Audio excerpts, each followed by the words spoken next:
నగదు తక్కువ బంగారం ఎక్కువ. BNR golden diamonds, Vijayawada, Bengaluru, Vizag. ప్రస్తుతం నాతో పాటు ఉన్నారు పెద్ది ఆర్ట్ డైరెక్టర్ అవినాష్ కొల్లా గారు. కథ చెప్పేది ఇప్పుడు ఎయిట్ చేశారా మీరు కూడా? మామూలు కాదు, ఆల్మోస్ట్ ఒక చెప్పిన 20 minutes వరకు నేను ఏంటి కథ ఇలా ఉంది ఏంటి అనే ఒక షాక్ మూడ్లో ఉన్నాను.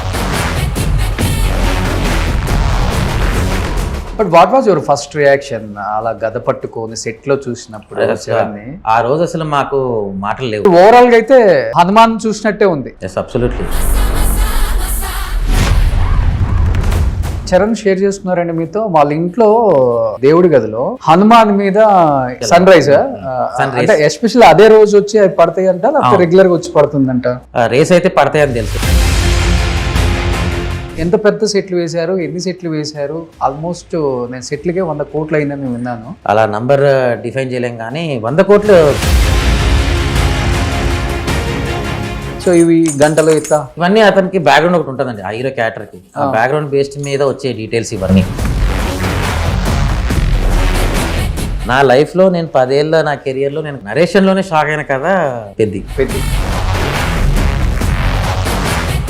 What do you want to say to the Ram Charan fans and Mega Power fans? Records wise వీటి వైజ్ నేను నంబర్స్ మాట్లాడను కానీ it will make a history for sure. Hi hello, welcome to Suman TV. నేను మీ Roshan. So ప్రస్తుతం నాతో పాటు ఉన్నారు Peddi art director Avinash Kolla గారు. నమస్తే అండి. ఏంటి టెన్షన్ మీకైతే ఏమి ఉండదులే, డైరెక్టర్కో హీరోకో ప్రొడ్యూసర్స్కో ఉంటుంది. ఇలా ముగ్గురికి ఎక్కువ టెన్షన్ అనుకుంటా. ఆల్మోస్ట్ అందరికి ఉంటుందండి, కాకపోతే వర్క్ మాదే అయిపోతుంది. సో మేమే ఎక్కువ టెన్షన్ పడతాం, అందరు బిజీగా ఉంటారు లాస్ట్ వరకు. మేము పోస్ట్ ప్రొడక్షన్ అంతా ఫ్రీగా ఉండటం వల్ల ఇంకా ఎక్కువ టెన్షన్ ఉంటుంది. ఓకే. సో పెద్ది గ్లిమ్స్ వచ్చినప్పుడు రామ్ చరణ్ గదదునా అదేనా సేమ్? అంటే డమ్మీలే, ఇది ఆయన వాడింది రీల్ ఆయన వాడింది. ఆల్మోస్ట్ అంటే డమ్మీ చేసాం కానీ ఫుల్ డమ్మీ కాదు, ఒక 15 kgs వచ్చేలా చేసుకున్నాం. ఓకే, అంటే కొంచెం వెయిట్ కావాలి కాబట్టి. ఓకే. అదే కొంచెం ఈ బైసెప్ కనపడాలంటే ఆ మాత్రం వెయిట్ ఎత్తాలి కదా. ఓకే, ఎన్ని రెడీ చేశారు అవి? అది ఆయన వరకు ఒకటే పీస్ రెడీ చేసాం. వుడ్ ఏంటండి అది? చాలా షైనింగ్ గా ఉంది అసలుకి. పాలిష్ జనరల్గా కుస్తీ చేసే వాళ్ళు వీళ్ళందరూ చాలా నీట్గా పెట్టుకుంటారండి. వాళ్ళ ఎలిమెంట్స్ అవ్వచ్చు, ఏదైనా అవ్వచ్చు. ఓకే, ఇట్స్ మోర్ ఆఫ్ గాడీ లాగే డీల్ చేస్తారు. వాళ్ళ కింద చేసే మట్టిలో కూడా పసుపు, నెయ్యి ఇట్లాంటి ప్రాసెస్ అంతా చేసి చేస్తారు. సో వాళ్ళకి అది respectful thing. So well maintain ఉంటాయి, అందుకోసం కొంచెం బాగా నీట్గా మెయింటైన్ చేసి పాలిష్ అయ్యి పెట్టుకున్నట్టు పెట్టాం. రోజ్ వుడ్ జనరల్గా రోజ్ వుడ్, బాల్సా వుడ్స్ ఇవన్నీ వాడతారు, మనం సినిమాటిక్ వుడ్ వాడాము. Cinematic wood. రియల్గా అయితే రోజ్ వుడ్ ఎక్కువ వాడతారు. Rosewood, teak. ఆల్మోస్ట్ ఈ ఫస్ట్ గ్లిమ్స్ చూడగానే ఆల్మోస్ట్ ఫ్యాన్స్కి అయితే ఫుల్ పండగ. కొంచెం డేట్ అనౌన్స్మెంట్ మళ్ళీ ముందుకు వెళ్ళిపోయింది అనేది ఒక చిన్న నిరుత్సాహం ఎనీహౌ. బట్ ఎక్కడికో వెళ్ళిపోయింది. అంటే ఆల్రెడీ గ్లోబల్ స్టార్ ఇచ్చేసారు రామ్ చరణ్కి. అంటే సినిమాకి కొత్తగా ఏమి ఇవ్వడానికి ఏం లేదు, already global mega power star అయిపోయారు. సో ఈ సినిమా తర్వాత కొత్త టైటిల్ ఏమి ఇద్దాం అసలుకి? యూనివర్సల్ స్టార్ అని ఇద్దాం. సో ఇచ్చేసారు, అయిపోయింది. జస్ట్ క్యాజువల్గా చెప్తాను. బట్ చాలా కొత్తగా ఉంది, ఎందుకంటే స్పోర్ట్స్ ఇంత పెద్ద డ్రామా పిక్చర్ ఏది రాలేదు కూడా స్పోర్ట్స్కి సంబంధించి. అంటే నార్త్లో మనం బాలీవుడ్లో చూసాం కానీ ఏమనిపించింది సార్ కథ విన్నప్పుడు? మీకు ఫుల్ వెయిటేజ్ అనిపించిందా క్యారెక్టర్ కానీ, లేకపోతే ఎంటైర్ స్టోరీ కానీ? Not only Ram Charan's character, remaining other characters కూడా. ఓవరాల్గా కథ ఈజ్ వెరీ ఎమోషనలీ రూటెడ్ అండి. ఎమోషన్స్ ఏవైతే ఈ కథలో ఉంటాయో భయంకరంగా గ్రౌండ్ లెవెల్ రూటెడ్ ఉంటాయి, ఈజీలీ కనెక్ట్ అయిపోతాం. ప్రతి క్యారెక్టర్కి, ప్రతి క్యారెక్టర్ ఎమోషన్కి ఈజీగా ఆడియన్స్ అనే వాళ్ళు కనెక్ట్ అయిపోవడం జరుగుతుంది. సో టోటల్ ఆ సినిమా ట్రావెల్ ఆఫ్ జర్నీలో ప్రతి ఆడియన్స్ ట్రావెల్ అవుతాం. సో అల్టిమేట్లీ ఎమోషనల్ ఫ్యాక్టర్ మాత్రం లాస్ట్కి వచ్చేసరికి అందరి కంట్లో నీళ్ళుతోనే బయటకు వస్తారనేది నేను గట్టిగా చెప్పేది. కథ చెప్పేది ఇప్పుడు ఎయిట్ చేశారా మీరు కూడా? ఎస్, మామూలు కాదు, ఆల్మోస్ట్ ఒక చెప్పిన 20 minutes వరకు నేను ఏంటి కథ ఇలా ఉంది ఏంటి అనే ఒక షాక్ మూడ్లో ఉన్నాను.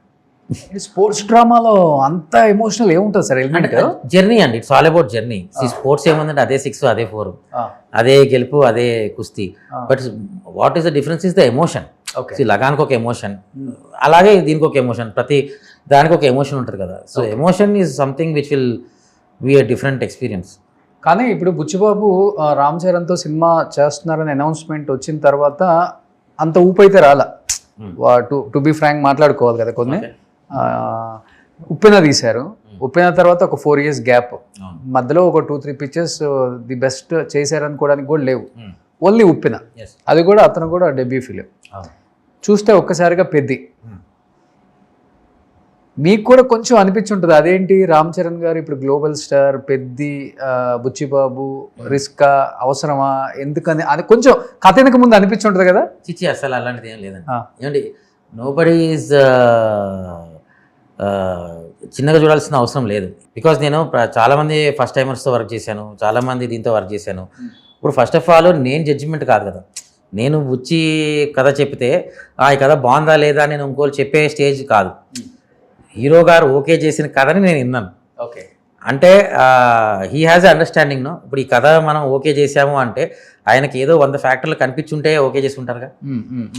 సో మన ఎగ్జైట్మెంట్ ఎంతసేపు ఏముంటుంది, ఆయనకి ఏం కనిపించి ఆ ఎగ్జైట్మెంట్ అయింది, దాన్ని మనం ఎలా డ్రైవ్ చేయగలుగుతాం అనే ఫ్యాక్టర్లో ఆలోచిస్తాం. కానీ ఎప్పుడు కూడా వీళ్ళకి ఎందుకు ఆపర్చునిటీ వచ్చిందని ఎప్పుడు అనుకోం.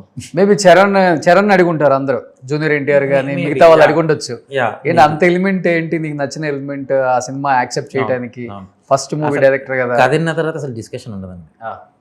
అసలు మీరు ఎందుకు ఓకే చేస్తారని డిస్కషన్ కాదు, ఈ ఆపర్చునిటీ నాకెందుకు రాలేదని ఫీల్ అవుతారు జనరల్గా హీరోలు. ఏ హీరోస్ అయినా, ఏ హీరో అయినా అంతలా ఉంది కథ 100%. యాక్చువల్గా అయితే బుచ్చిబాబు ఫస్ట్ సినిమా అయిపోయిన తర్వాత ఎన్టీఆర్తో ట్రావెల్ చేస్తారు, ఎన్టీఆర్తో మూవీ ఉంటుందని ఎక్స్పెక్ట్ చేశారు అందరూ. కరెక్ట్. అంటే ఐ డోంట్ నో, అంటే సేమ్ కథ కాదా అని నాకు ఐడియా లేదు. మేబీ అయ్యి ఉండొచ్చు కదా సేమ్, మేబీ. సో మేబీ నాకు అనిపించింది అంటే ఇలాంటి స్టోరీ అంటే ఫస్ట్ గ్లిమ్స్ వచ్చినప్పుడు అనిపించింది ఎన్టీఆర్ గారికి ఇలాంటి బాగా యాప్ట్ అవుతుందేమో, బుచ్చిబాబు గారు అందుకు రెడీ చేసుకున్నారేమో, ఎన్టీఆర్తో సినిమా తీయాలనుకున్నారేమో, ఆయన డేట్స్ అడ్జస్ట్ అవ్వలేదేమో. ఇప్పుడు ఆయన కూడా ఎక్కువ డేట్స్ ఏదో ప్రాబ్లం వల్లే చేంజ్ అయిందని తెలుసు, బట్ సేమ్ కథ కాదా అనేది నాకు తెలియదు. Okay okay. సో ఒక టాప్ 5 ఆర్ట్ డైరెక్టర్స్, ఇప్పుడు బిఫోర్ ఆర్ట్ డైరెక్టర్స్ అనేవాళ్ళు ఇప్పుడేమో ప్రొడక్షన్ డిజైనర్స్ అని చెప్తున్నారు. కొంచెం pan India movies, pan world movies వచ్చిన తర్వాతే ఈ ఆర్ట్ డైరెక్టర్స్ అనే వాళ్ళు కూడా కొంచెం ఇంటర్వ్యూస్ ఇస్తున్నారని చెప్పుకోవచ్చు కదా సార్. సాహో కైండ్ ఆఫ్ తర్వాత కైండ్ ఆఫ్ జనరల్గా ఏంటి సినిమా ఇండస్ట్రీ అంటే సెటిల్ వేసుకుంటారు, ఆ సెటిల్ ఎవరు అంతే అంటారు, ఎందుకు వేస్తారు, దేనికి వేస్తారు, దానికి ఒక సబ్జెక్ట్ ఉంటుంది, దానికి ఒక అండర్స్టాండింగ్ ఉంటుంది, ఇన్ని ఫ్యాక్టర్స్ ఆడియన్స్కి అప్పుడు తెలియదు. అవును, బట్ కొంచెం దసరా, మహానటి, శ్రీమంతుడు ఈ సినిమాల తర్వాత అవినాష్ కొల్ల అనేది కూడా ఎవరో తెలిసిపోయింది. సో ఓకే, మన దగ్గర కూడా విషయం ఉంది, గుర్తించారు. అది విషయమే లేదులే. సో ఆల్ అబౌట్ ఆపర్చునిటీ అని, using the right opportunity right time. ఆ విధంగా నాకు రైట్ ఆపర్చునిటీస్ పడ్డాయని నా ఫీలింగ్. బట్ ఏ సినిమా చూసి బుచ్చిబాబు ఓకే చెప్పారండి ఆర్ట్ డైరెక్టర్గా మీరే బాగుంటారు ఈ సినిమాకి? అదేనా అడగలా నేను, జనరల్గా మా ఇద్దరి మీద డిస్కషన్ రాలా మరి. బట్ కథ చెప్పిన తర్వాత మీరు స్టార్ట్ చేశారు. ఎస్, అంతే కదా. ఎస్, కథ సినిమా స్టార్ట్ కాక ముందు ఆల్మోస్ట్ 1.5 year ముందు విన్నాను నేను కథ. అంటే ఆల్మోస్ట్ ఆ టైంలో గేమ్ చేంజర్ షూట్ అవుతుంది, ఆ టైంలో విన్నాను. సో ఆ తర్వాత ఆల్మోస్ట్ మనం 1 year 4 months పైన I think we did pre production. So ఆ తర్వాత సినిమా స్టార్ట్ అయింది. ఓకే, చెప్పాలంటే టాప్ 5 ఆర్ట్ డైరెక్టర్స్ అని కొడితే ఇప్పుడు అవినాష్ కొల్ల కూడా ఉంటున్నారు. ఓకే, ఒక సాబు సిరిల్ గారు, సాహి సురేష్ గారు అనుకుంటా, రవీందర్ గారు అండ్ అవినాష్ కొల్ల, ఇంకొక ఆయన ఎవరో ఉన్నారు, అశోక్ కుమార్ గారా, ఆనంద్ గారు. ఆనంద్ గారు ఇప్పుడు బిజీ అయిపోయారు పొలిటికల్ గా. లేదు, ఇప్పుడు పవన్ కళ్యాణ్ గారి సినిమా ఆయనేగా చేసింది. Okay okay. సో తర్వాత మీరు, బట్ ఒక హ్యాపీనెస్ ఉంటుంది కదా సార్, అంటే ఎంత పెద్ద స్టార్తో వర్క్ చేయటం ఒక కళలాగా, డ్రీమ్ లాగా అనిపిస్తుంటుంది. డెఫినెట్గా అండి. Movie industry is all about cultural interface and creative experiences. So ఇక్కడ ఎవరైనా వర్క్ చేస్తాడు అంటే ఎక్స్పీరియన్స్ కోసం వర్క్ చేస్తారు. Okay, creative field is never about money. So ఎప్పుడైనా సరే నువ్వు బయట నేను 20 గంటలు కష్టపడితే ఎంత వస్తుంది అని లెక్కేస్తే ఇండస్ట్రీలో 20 గంటలు కష్టపడితే ఎంత వస్తుంది అంటే it's not matched. Okay, but name and fame అయితే ఇక్కడే వస్తాయి. అది కూడా ఒక లిమిట్ వరకు మనీ అనేది. Yeah, so name and fame కోసమే ఉంటుందండి. ఎప్పుడైనా క్రియేటివ్ స్పేస్లో ఉండే ప్రతి టెక్నీషియన్ అవ్వచ్చు, any worker whoever is been coming here to join industry, maybe only because he has that creative space ఇచ్చి ఉండి నేను అక్కడ ఉండాలి అనే తప్ప డబ్బుల కోసం అయితే ఎవరు ఇండస్ట్రీకి రారు. It's more of passion thing. ఒక 2-3 days వచ్చారా కల్లోకి రామ్ చరణ్ గారు వర్క్ చేసిన తర్వాత? ఆయన ఎవ్రీడే కళ్ళకి వస్తాడులేండి. అసలు ఎలా పెద్దిలాగా వస్తారా లేకపోతే రామ్ చరణ్ లాగా వస్తాడా? లేదంటే గద పట్టుకొని అలా కనిపించినట్టు లేదు, అవన్నీ క్యారెక్టర్ డిజైన్ అప్పుడే చూసాం కాబట్టి I think we're more excited to see him on the sets. ఆ ఎక్సైట్మెంట్ వేరు ఉంటుంది. But what was your first reaction అలా గద పట్టుకొని సెట్ లో చూసినప్పుడు? ఆ రోజు అసలు మాకు మాటలు లేవు, అసలు మామూలుగా షాక్ అవ్వాల. బికాస్ సడన్గా మొత్తం బాడీ అంతా పంపప్ అయ్యి అప్పుడు దాకా వేరే character, suddenly there is a transformation cricket నుంచి కుస్తీకి. సో మీకు అది ఇమీడియట్గా కనిపిస్తుంది. మీరు క్రికెట్లో చూస్తే చాలా లీన్ బాడీ, మామూలు బాడీ ఉంటుంది. టక్కని ఇక్కడ తిప్పితే ఆల్మోస్ట్ ఒక హనుమంతుని చూసినట్టు ఫీల్ కానీ ఆ హెయిర్ స్టైల్ అవన్నీ కూడా మారు ఉంటాయి. సో అసలు చూడంగానే ఆ షాట్ ఏదైతే మీరు మొన్న టీజర్లో వచ్చిన షాట్ ఉంది కదా, దానికి సెట్లో మేము అందరం కూడా షాక్. అసలు ఏంటి ఫ్రేమ్లు ఎలా కనిపిస్తుంది అడిగినాను. సో కొంచెం పంప్ చేయాలి, ఎక్సర్సైజ్, అది వెయిట్స్ ఎత్తి మామూలుగా లేదా. ఈ డిడ్ రియలీ అసలు రియలిస్టిక్ హార్డ్ వర్క్. అది ఏది ఓవర్ నైట్ వచ్చింది ఏం కాదు. ఆల్మోస్ట్ మా 3-4 months ఎఫర్ట్ అది. అది అంత బేర్ బాడీతో ఫస్ట్ టైం కదా Ram Charan? Yeah yeah yeah almost అవును. RRR లో జూనియర్ ఎన్టీఆర్ గారు అదుపులో కనిపిస్తారు Correct, correct. టైగర్ ఫైట్ అప్పుడు. So as it is same. Yes correct, ఇదే ఫస్ట్. కొంచెం ఏమన్నా అంటే హీరోస్, మన హీరోస్ ఎట్లా ఉంటారంటే పైన షర్ట్ తీయడానికే చాలా షైగా ఫీల్ అవుతారు. మీరు చూసుకుంటే బాలీవుడ్ స్టైల్ బట్టలు బాలీవుడ్ స్టైల్. సో చరణ్ గారు ఏమైనా ఇబ్బందిగా ఫీల్ అయినట్టు కానీ, కంఫర్ట్ గా లేని విధంగా, లేకపోతే టేక్స్ ఎక్కువ కావటం, లేకపోతే ఎక్కడ ఉంటుంది కదా ఒక చిన్నది. ఐ డోంట్ నో అంతకుముందు సినిమాల గురించి కానీ, గేమ్ చేంజర్ ఈ సినిమా 2 చూశాను కదా. Rangasthalam was something I was really shocked regarding his performance. And it's not like I'm the judge, whole world spoke about it. ఆ తర్వాత ప్రతిసారి ఫ్రేమ్లో చూసినప్పుడు ఒక స్పెల్ బౌండ్ ఫీలింగ్తో నేను చూస్తున్నా తప్ప ఎవ్రీథింగ్ షాకింగ్. ఏ సీన్ మ్యాచ్ కాదు కదండి. ఈ సీన్ ఏంటి ఇలా చేశాడు, ఆ సీన్ ఏంటి అసలు క్యాజువల్గా ఇలా డీల్ చేశారు, అరే భలే వర్కౌట్ అయింది ఈ షాట్. ఈ ఎగ్జైట్మెంట్లు ఎక్కువ. ఓకే ఓకే, రియల్గానే హనుమంతుడు కనిపిస్తారు. అసలు మామూలుగా ఉండదండి. మీరు సినిమా చూస్తారు కదా, తెలుస్తుంది కదా విజువల్గా. ఎందుకంటే వాళ్ళ ఫాదర్ కూడా హనుమాన్ భక్తులు. సో యాజ్ ఇంకా చరణ్ ఈ సినిమా మొత్తంలో కూడా మీకు నియర్లీ ఒక 5-6 వెరైటీస్ ఆఫ్ హనుమంతులు బ్యాక్గ్రౌండ్లో కనిపిస్తూ ఉంటారు. ఒక్కొక్క ఊరికి సంబంధించిన ఒక హనుమంతుడు లాగా బ్యాక్గ్రౌండ్. ఇట్స్ లైక్ స్టోరీకి సంబంధం లేదు కానీ మీకు తెలుస్తుంటుంది, ప్రతి దగ్గర ఆంజనేయ స్వామి కనిపిస్తూనే ఉంటారు. కానీ ఎప్పుడైనా చరణ్ షేర్ చేసుకున్నారండి మీతో, వాళ్ళ ఇంట్లో దేవుడి గదిలో హనుమాన్ మీద సన్ రైజ్ అంటే ఎస్పెషల్లీ అదే రోజు వచ్చి అవి పడతాయి అంట, లేకపోతే రెగ్యులర్గా వచ్చి పడుతుందంట? అంత డీటెయిల్ ఇన్ఫర్మేషన్ లేదు, బట్ రేస్ అయితే పడతాయని తెలుసు. పర్టికులర్ రోజు అవన్నీ ఐడియా లేదు. I never check like that. అతను ఎంత బాగా నమ్ముతారు? వాళ్ళ ఫాదర్ నమ్మినట్లే ఉంటుందా హనుమంతుడిని నమ్మటం, లేకపోతే? ఆయన నాకు తెలిసి ఆయన ఛాన్స్ ఇస్తే 365 days మాలలో ఉంటారు. ఏదో సిచ్యువేషన్ తప్పక అప్పుడప్పుడు నాకు తెలిసి మాల తీయాల్సి వచ్చినప్పుడు తీస్తున్నారేమో, కానీ ఐ థింక్ అంతా డివోషన్ అయింది. చెప్పులు కూడా వేసుకోరు ఆయన. మాల్లో ఉంటారు ఆయన 365 days మాలనే ఉంటారు. కాన్పట్ సిచ్యువేషన్ ఇప్పుడు మాల తీయాలో లేకపోతే ఏదన్నా వర్క్ వేరేది ఉందో ఎక్కడికైనా వెళ్ళాల్సి వస్తే తప్ప I think he prefers to be spiritual soul. మనం కొంతమంది సెలబ్రిటీస్ని చూస్తుంటాం కదా, వాళ్ళు యూజువల్గా కొంచెం నడిచేటప్పుడు ఇబ్బందిగా ఉంటుందని చెప్పులు వేసుకుంటారు. బట్ చరణ్ గారు అసలు వెరీ నో వే, వేసుకుంటే నిష్ఠగా వేసుకోవాలి, లేకపోతే లేదు ఆయన పాలసీ. అదొకటి బాగా అబ్జర్వ్ చేస్తాం అందరం కూడా. గ్రేట్ అది. ఇప్పుడు ఆల్మోస్ట్ ఇన్ని రకాల గదలు ఇవన్నీ నథింగ్ అండి. ఇంకా సినిమాలో కనిపిస్తాయి, ఎక్కువ రివీల్ చేయకూడదు అని చెప్పి మేము మెయిన్ వరకే పెట్టాం. ఇప్పుడు ఇది సినిమాలో వాడిందా అండి? ఇది డమ్మీ, సినిమాలో వాడింది చరణ్ గారి దగ్గరే ఉంది. మొన్న గిఫ్ట్ ఇచ్చాం కదా ఆ క్రికెటర్. అవునవునవును, అది ఒరిజినల్ గిఫ్ట్ ఇచ్చింది. ఇప్పుడు ఇదేంటి రియల్ టైగర్? అన్ని ఫేక్ బట్ లుక్, అది లుక్ కోసం అంతే. సో ఇవి గంటలు ఇట్లా ఇవన్నీ అతనికి బ్యాక్గ్రౌండ్ ఒకటి ఉంటుందండి ఆ హీరో క్యారెక్టర్కి. ఆ బ్యాక్గ్రౌండ్ బేస్డ్ మీద వచ్చే డీటెయిల్స్ ఇవన్నీ. ఓకే. అప్పుడు ఒక్కొక్కది ఒక సెంటిమెంట్ ఉంటుంది. ఆ ట్రైబల్ ఇన్కార్నేషన్స్ అవ్వచ్చు, మన ఓమన్ రాసుకుంటాం బ్యాట్ మీద, స్టిక్కర్లు వేసుకుంటాం, ఆ కైండ్ ఆఫ్ అడాప్టేషన్ కోసం. సో ఇక్కడ శివలింగాలు అండ్ కింద డ్రమ్, మిడిల్ డ్రమ్. అది శివలింగాలు కాదు, మోర్ ఆఫ్ ట్రైబల్ అవి టాటూ టైప్ ఫీలింగ్స్ అండి. ఓకే. దాంట్లో లైక్ బ్యాలెన్స్ ఆఫ్ లైఫ్ అనే ఒక మీనింగ్ వచ్చేలాగా. Okay okay. సో సెంటిమెంట్గా ఇవన్నీ ఎస్ మనం తాయెత్తులే కడుతుంటాం కదా, కట్టుకుంటాము, స్టిక్కర్లు అంటించుకుంటాము, రకరకాలు చేసుకుంటుంటాము. ఓకే. సో ఇవన్నీ కూడా ఆల్మోస్ట్ గేమ్లో yes part of. Yes okay, ఎన్ని ఇరిగిపోతాయండి హీరో కొడితే ఇవన్నీ? అబ్బో ఫైట్లో తెగరిపోయేది, ఫైట్లో తెగరిపోతూ ఉంటాయి సింగిల్. ఎందుకంటే మనం ఎక్కువ దెబ్బ కూడా తగలకుండా ప్లాన్ చేయాలి కదా, అవును, దాన్ని బట్టి. సో ఇవి కూడా అంతా రోజ్వుడ్? ఎస్, కొన్ని ఫైబర్ ఉన్నాయి, కొన్ని వుడ్ ఉన్నాయి, మిక్స్ అండ్ మ్యాచ్. అంటే యూజబిలిటీ బట్టి. అవును. బ్యాక్గ్రౌండ్లో యూజ్ చేసేది ఫైబర్ వాడతాము, ఫోర్గ్రౌండ్లో యూజ్ చేసేది వుడ్ వాడతాము. So will change different materials. So ప్రతి సినిమాలో నాకు తెలిసి ఆర్ట్ డైరెక్షన్ కూడా చాలా ఇంపార్టెంట్ ఇప్పుడు ఇలాంటి సినిమాలకి ఎస్పెషల్లీ. బట్ మీరు చాలా కష్టపడి ఉంటారు ఒక్కొక్క సెట్ వేయటానికి. ప్రీవియస్గా నాకు తెలిసి దసరాలో రావణాసురావు సెట్ వేయటానికి చాలా కష్టపడ్డారని విన్నాను నేను. ఆల్మోస్ట్ ఆ సెట్ ఒక 60-70 లక్షలు అయిందని కూడా విన్నాను సార్. Is it right? అదేంటి చాలా పెద్ద స్టాచ్యూ అది. విజువల్గా మీరు చూస్తే almost it's like 6th floor building అంత హైట్. ఓకే. సో అంత పెద్ద స్టాచ్యూకి వెయిట్ ఎంత వస్తుంది, ఆ వెయిట్ నిలబెడాలంటే ఎంత పెద్ద స్ట్రక్చర్ సపోర్ట్ కావాల్సి వస్తుంది, ఇవన్నీ ఫ్యాక్టర్స్ వల్ల జరిగింది. అంటే ఇట్స్ టోటల్ సీక్వెన్స్ కాస్ట్, అది నాట్ ఓన్లీ రావణాసుర కాస్ట్ కాదు, సీక్వెన్స్ కాస్ట్ అది. ఇంకొకటి నాని మూవీలో శాంసంగ్ రాయ 8 కోట్లు అయింది. 8 కోట్లు సెట్కి? ఒక సెట్ కాదండి, ఓవరాల్ ఇఫ్ యూ సీ ఆ టెంపుల్ సెట్ ఒకటి ఉంటుంది. It was spread on nearly 8 acres ఎంతలో వేసాం. Okay.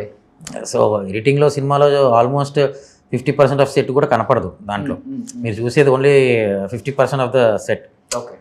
Number of scenes cut అవ్వడం వలన అవన్నీ వెళ్ళిపోయినాయి. అదేంటంటే మొత్తం ఆ స్టోన్ ఫీల్ లా కాకుండా కలకత్తా బేస్డ్ అయ్యేసరికి మట్టి పిల్లర్స్ లాగా డీల్ చేయాల్సిన ఇది ఉంది. So we had to do it in the texture. Okay. So అందుకోసం దానికి అంత అయింది. అండ్ ఆల్మోస్ట్ సెకండ్ హాఫ్ అంతా సినిమా దాంట్లోనే ఉంటుంది కదా. బట్ ఇంకా ఎస్పెషల్లీ ఇలాంటి స్టార్ మూవీస్ అంటే స్టార్ హీరోస్ సినిమాలు అంటే కొంచెం జాగ్రత్త ఎక్కువ తీసుకోవాలి. ఎక్కువ పీపుల్లోకి వెళ్ళి చేయలేరు వీళ్ళు. న్యాచురల్గా చేయటం చాలా కష్టం. ఉన్న దాంట్లోనే న్యాచురల్గా చూపించాలి. బట్ సెట్లు చాలా ఇంపార్టెంట్ కాబట్టి ఇది స్టోరీ బ్యాక్డ్రాప్లో నడిచే దాంతో పాటు సెట్లతో కూడా చాలా ఇంపార్టెంట్ కదా. సో ఎంత పెద్ద సెట్లు వేశారు, ఎన్ని సెట్లు వేశారు? ఆల్మోస్ట్ నేను సెట్లకే 100 కోట్లు అయిందని విన్నాను. 100? నో అండి, 100 కోట్లు అంటే then what is the movie ratio? No it's not like that. It's అలా నంబర్ డిఫైన్ చేయలేం, కానీ 100 కోట్లు కాదు. I think 10% or 20% of what might have happened. అంత 100 కోట్లు సెట్ ఖర్చు పెట్టేస్తే సినిమా ఏముంది? I think it's VFX film లాగా అయిపోతుంది. సో 24 sets దాకా వేసాం. 24 సెట్లు? ఓకే. విజయనగరం సెట్ అనేది ఆల్మోస్ట్ విజయనగరం సెట్ కాదు, ఓన్లీ విజయనగరం స్ట్రీట్ వరకు I think we built somewhere around in 3 acres. Okay. ఆ తర్వాత మిగతావన్నీ ఇండివిజువల్ సెటప్స్లో కుస్తీశాల అవ్వచ్చు, మిగతా ఫ్యాక్టరీ ఉంది, ఇవన్నీ మ్యాక్సిమం ఐ టోల్డ్ కదా ఏదైనా ఎక్స్టీరియర్ లైవ్ లొకేషన్ ఫీల్ వచ్చేలాగే చేసాం. మనం సెట్ వేసుకుని మనకు కావాల్సినట్టు రియల్ టైం న్యాచురల్గా ఉండే ట్రీస్ అవన్నీ ఉండే దగ్గర వేసుకుని చేయడం జరిగింది. అది సెట్ అనే ఫీల్ రాకూడదు అనే దాంట్లో. అండ్ ఆ టైంలోకి అంత exterior feel was more good. అన్నీ ఒక ఫ్యాక్టరీ అనగానే రూమ్లోకి తీసుకొచ్చి ఇంటీరియర్ ఆ షాట్ల కంటే కూడా more of like open inside open కాన్సెప్ట్లో ఉండేలాగే సెట్లు ఉంటాయి. మీకు కుస్తీశాల చాలా న్యాచురల్గా ఉంటుంది, చాలా కొత్తగా ఉంటుంది. అంటే ఎట్ ద సేమ్ టైం కుస్తీ ఇవన్నీ కొన్ని సినిమాలు మనం చూస్తున్నాం, ఎక్కడో దగ్గర ఆ ఫీల్ క్యారీ అవ్వకూడదు అనే ఒక perspective. At the same time కుస్తీ అనేది ఎక్కువ శాతం మీరు చూస్తే నార్త్ సైడ్ ఎక్కువ జనరల్గా చూస్తే హనుమాన్ వ్యాయామశాల కానీ ఇవన్నీ. సో దాన్ని మనం ఒక తెలుగు దానికి ఎలా అడాప్ట్ చేయగలుగుతాం, ఒక తెలుగు రీజియన్లో ఎలా ఉండగలుగుతుంది అనే ఒక ఫ్యాక్టర్స్ ఇవన్నీ కన్సిడర్ చేసాం. సో ప్రతి సెట్కి ఒక ఎగ్జైట్మెంట్ ఉందండి. ఫస్ట్ ఫ్యాక్టరీ ఒకటి, ఆ తర్వాత మళ్ళీ మీకు కుస్తీశాల అవ్వచ్చు, ఇంకా వేరే అదర్ సెట్స్ ఏవైతే ఉన్నాయో అవన్నీ నేను నేమ్స్ చెప్పలేను, కానీ మీకు you will be seeing it. ఒక 10 సెట్లు అయితే భారీ సెట్లు అయి ఉంటాయి. యా అంతే కదా. భారీ అంటే అవసరం మించి, అవసరం వరకే ఉంది కానీ అవసరం మించి ఏం లేదు. One of the biggest set is Vizianagaram స్ట్రీటే, మిగతావన్నీ క్యూములేటివ్ సెట్స్ అవి. బట్ చరణ్ గారు వచ్చారా, ఆయన డైలాగ్స్ చూసుకున్నారా, షార్ట్ చేశారా, వెళ్ళి క్యారవాన్లో కూర్చున్నారా, ఇలానే ఉంటారా? లేకపోతే ఇలాంటివి సెట్ ఎలా ఉంది, ఎలాంటివి యూజ్ చేస్తున్నారు, ఇలాంటివి పట్టించుకుంటారా? అన్నీ చూస్తారండి, అన్నీ అడుగుతారు. దేంతో చేసాము, ఎలా చేసాము, ఎంత టైం పట్టింది, ఎందుకు చేసాము. ఎనీథింగ్ క్యూరియస్ విల్ ఆస్క్, ఇదేంటి ఇలా డిఫరెంట్గా ఉంది, ఎందుకు చేశారు. ఇప్పుడు ఫోటో ఫ్రేమ్స్ కానీ అవన్నీ చాలా ఇంట్రెస్టింగ్ ఎలిమెంట్స్, చాలా డీటెయిలింగ్స్ చేసాం కుస్తీలో కూడా. సో అండర్ గ్రౌండ్ కుస్తీ లాంటివి చేసాము. సో అవన్నీ లైటింగ్ అడ్వాంటేజ్ లాగా ఉండేలాగా సెట్స్ అవన్నీ చేయడం జరిగింది. సో ప్రతి సెట్ ఆయన డెఫినెట్గా వచ్చి అడిగి తెలుసుకుంటారు, ఏది ఎందుకు వేసాము ఇక్కడ స్పెషాలిటీ ఏంటి, ఎందుకు వేయడం జరిగింది, ఏదైనా కానీ చెక్. ఆయనకు నచ్చిన ఐటమ్ ఏంటి? గద అయినా, గద కాకుండా ఇంకేదైనా బాగా నచ్చిందా? ఆయన కొండ కింద ఊరుకి ఆయన కుస్తీకి he was very excited okay. ఓవరాల్గా ఈ 2 సెట్స్కి. అండ్ ఫస్ట్ వేసిన ఫ్యాక్టరీ సెట్ అయితే అసలు whole unit thought that it was existing factory, అక్కడ ఆల్రెడీ ఫ్యాక్టరీ ఉంది, అందుకోసం మనం వెళ్ళి షూట్ చేస్తున్నాం అనుకున్నాం. అదేంటంటే చెరుకు పొలాల మధ్యలో వేసాం న్యాచురల్గా ఉండేలాగా. సో నో మైసూర్లో. ఓకే. హైదరాబాద్లో మనకు చెరుకు దొరకలేదు, అందుకోసం మైసూర్లో చేయడం జరిగింది. సో అది అసలు యూనిట్ వాళ్ళకే ఎవరికి డౌట్ రాలేదు అది సెట్ అని అంటే దాన్ని బట్టి చూసుకోండి. ఓకే. సో అలా ఒక్కో దానికి ఒక స్పెషాలిటీ వర్కౌట్ అయిందండి. ఆల్మోస్ట్ ఇది ఈ కుస్తీ పడే శాండ్ అది ఉంటుంది కదా, దాంట్లో మండు టెండలు ఉంటాయి కదా అసలు చేసేటప్పుడు, కింద మాడిపోతున్నాయి, ఒళ్ళంతా మాడిపోవటం, అవును అసలు బొబ్బలు అయిపోయింది, బొబ్బలు వచ్చినాయి అని విన్నాను నేను. అవును. అండ్ సమ్మర్ స్టార్ట్ అయిపోయింది, ఇంకా పీక్ సమ్మర్ లాగా ఉండింది, టార్చర్. అండ్ డెఫినెట్లీ ఇండోర్ కాదు, అన్ని అవుట్డోర్ సెట్లు వేయడం వలన you have to face the sun, you have to face the heat. అదేమి దాక్కునేది కాదు. చరణ్ గారి కూడా కింద కాళ్ళకి బొబ్బలు వచ్చేసాయా? వచ్చాయి, అయినా చేశారు. అంటే అది ఆల్మోస్ట్ మనం క్రిటికల్ టైం లైన్లో ఉన్నామండి. ఆ టైంలో ఆర్టిస్ట్ డేట్స్ అవన్నీ మనం సెట్ అయినాయి. సో ఆ టైంలో చేస్తే తప్ప అవ్వదు. So even if you see మధ్యలో ఇంజరీ జరిగినప్పుడు కూడా ఆయన immediately next day he directly came to sets again. Okay. ఎందుకంటే స్కోప్ లేదు, అండ్ ఆ విధంగా ఈజ్ వెరీ వెరీ సపోర్టివ్. ఓవరాల్గా అయితే హనుమాన్ చూసినట్టే ఉంది.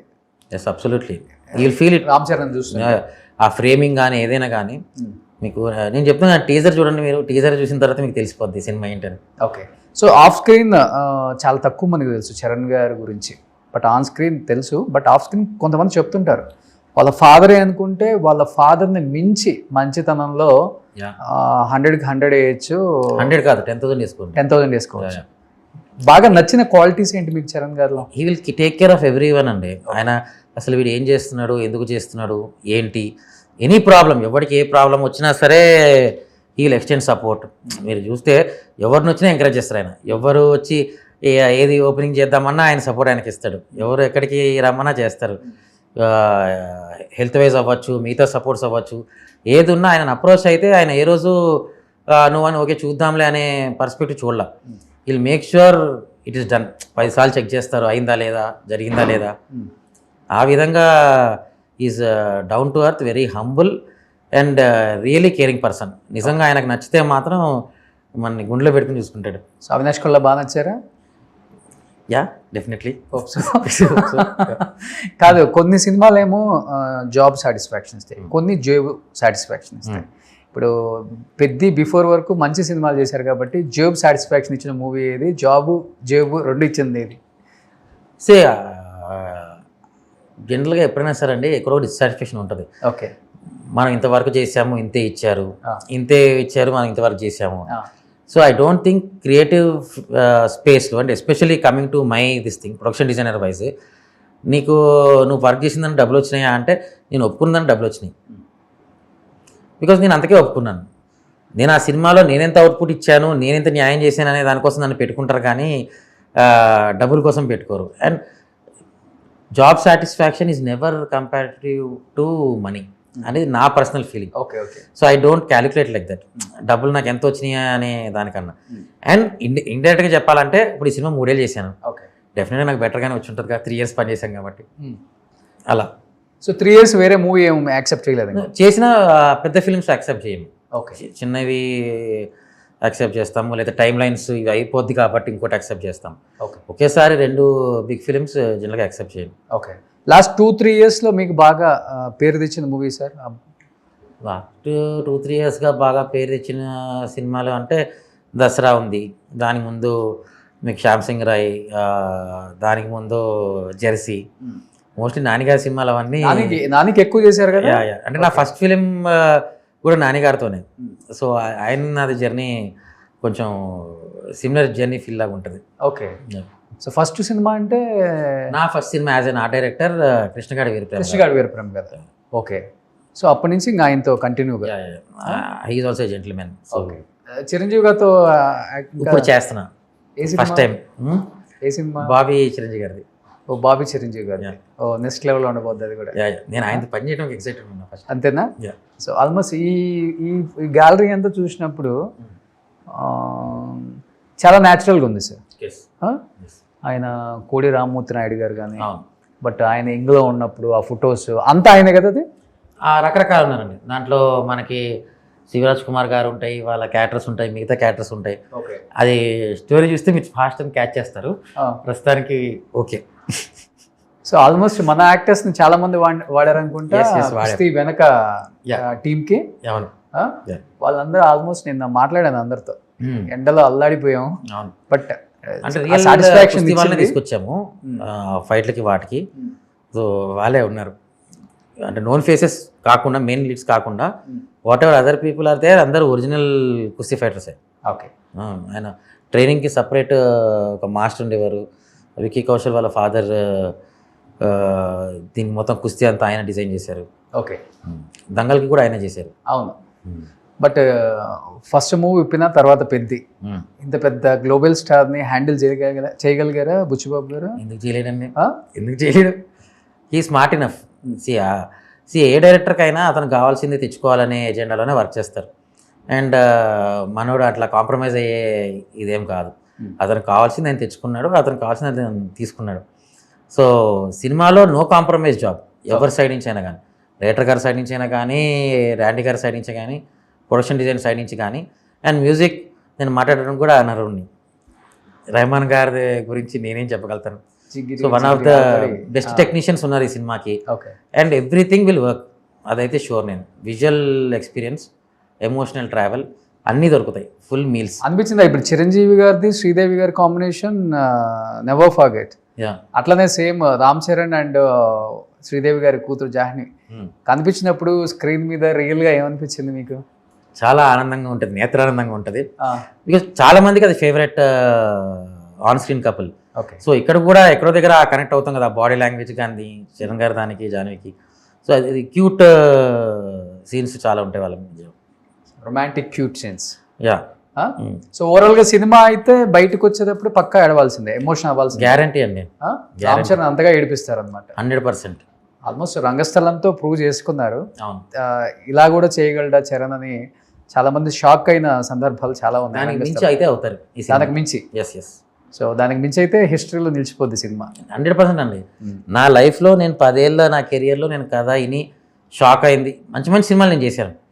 ఎస్, ఇది వర్కౌట్ అవుద్ది అనే ఫీలింగ్ వేరు, ఏంటి కథ ఎలా ఉందని షాక్ అవడం వేరు. ఓకే. అట్లా నరేషన్లోనే షాక్ అయిన కథ Peddi. So finally June 4th వస్తుంది కాబట్టి పెద్ది.